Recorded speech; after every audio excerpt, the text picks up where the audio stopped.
So what I run into a lot is this situation where the man, in this case, we'll use the ASD man and the NT wife as the example, he is literally afraid of his NT wife at this point when the conflict has gone on for years unresolved. And this usually starts out by she, the NT wife, has not experienced the degree of emotional reciprocity that she wants and needs and desires. A lot of her expectations are not being met. This goes on for quite a few years. With good intention, she tries to reconcile differences, trying to make the relationship work, trying to fix some broken pieces.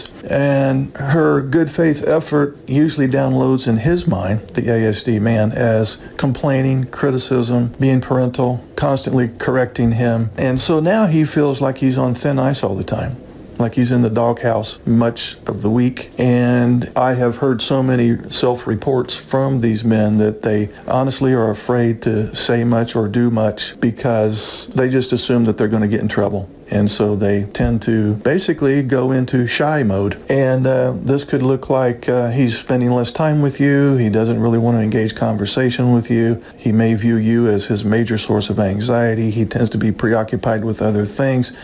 And that downloads in the NT wife's mind as he doesn't care about the relationship. I'm not important to him, and so on. But in many cases, what's really going on, he is just trying to avoid drama and conflict and arguments. He doesn't feel like he can win. And at some level, he's given up hope because he's, in his mind anyway, he has tried numerous things, none of which seem to help anything. And these men will say this a lot.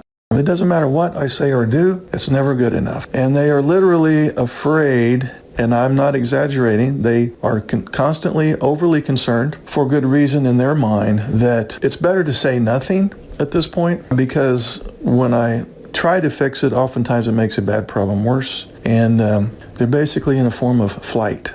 And you may notice as an NT wife that sometimes he flips to the other side of that spectrum and goes into fight, which would be the meltdown, adult temper tantrum, and so on, and then flips back to the shutdown. So the moral to the story then is we need to come up with a communication strategy such that the NT wife can get her point across. In this case, the point being I need to get some of my needs met, without that downloading in his brain as I'm being attacked yet again. And so I really need to protect myself, and how I protect myself is to disconnect.